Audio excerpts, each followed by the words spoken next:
Hey folks, I've got my 40-volt Ryobi weed eater here. It's the string trimmer, string head. I'm going to show you how quick and easy it is to replace that string head with a head that has plastic blades on it. This is the Shakespeare universal head. You can get this at Lowe's. I'll put a link in the product description here and the links off to the side of the video. Let me show you how fast this is. First, I'll point out that I've already taken the battery out. There's no need for the battery in while we do this. Now let's get to the real work. Now to start, obviously we've got to remove the existing head. And you'll see that on the shaft here, I'll say on the shaft, at the end of this, there's a little groove here that you could fit a screwdriver in. I'm going to use a different screwdriver. You're going to rotate this head until you can get your screwdriver in there. And you're going to play around with it until you can get the screwdriver not to just hit something, but if you tilt it like this, I can get to go in another 1/4 of an inch. Hopefully you could see that.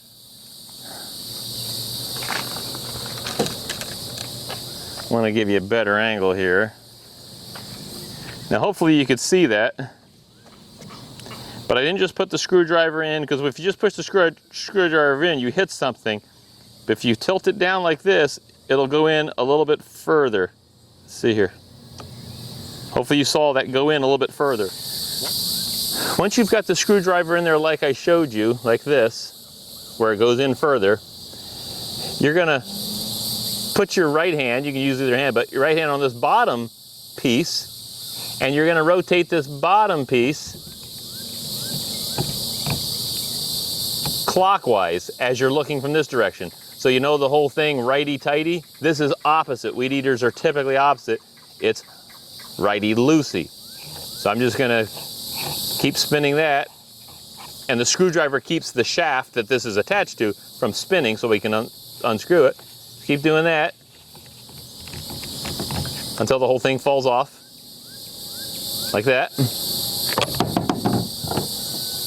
Now, here are the parts that came with the weed eater, the new blade head. It's this head with the 3 blades, some replacement blades. You'll need this metal washer here, and then these nuts. Now this piece that fell off, it goes back on just like that, where you can read the letters.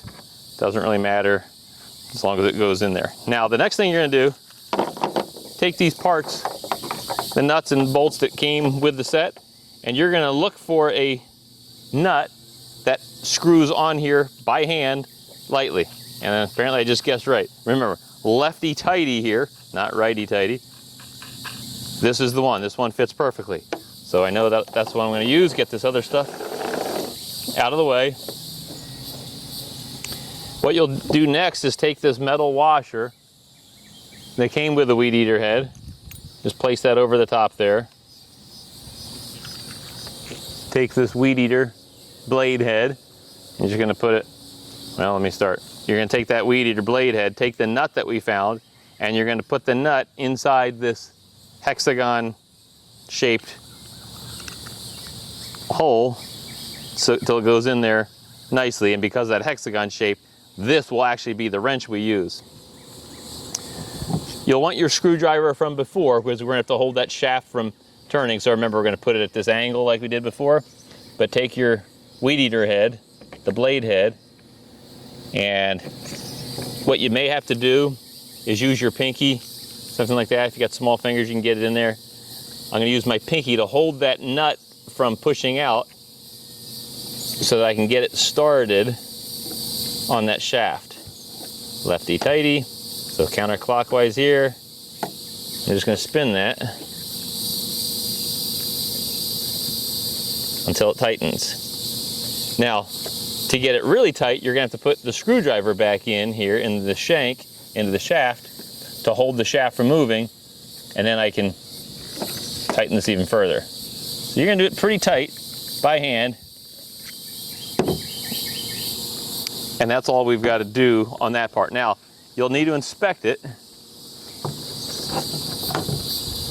and make sure there's no gap between this yellow piece, this washer, and the head. Now this one looks like there's a little bit of a gap, but there really isn't. The washer is right up against that metal piece in there. It's just a smaller diameter. If there is a gap there, What you'll have to do is use this black plastic washer that came with this set, and then you'll put the black plastic washer on that threaded shaft first, then this metal washer on top of that, then this whole blade head assembly. Now, while we're here, eventually you're going to need to replace one of these blades. It breaks, they wear out, whatever. You can buy new ones pretty cheaply at Lowe's, probably at Walmart, online. To remove them, just press this red button with one finger and push the blade into it, and it pulls right out. And then to put a new one on, let's assume this is the new one, I'm just going to push this red button again. I'm going to push it in through that red button and then get this metal shank here that's in there to catch the groove in there, and now you've got a replaced blade. There we have it, all done. Works great. Just took a couple of minutes, and if you want to go back to your other string trimmer head, it's the same instructions, just swapping out this head for the other one. I hope that was helpful. If it was, I appreciate a like on the video, subscribe to the channel, take a look at what else I've got on my channel, and thanks for watching.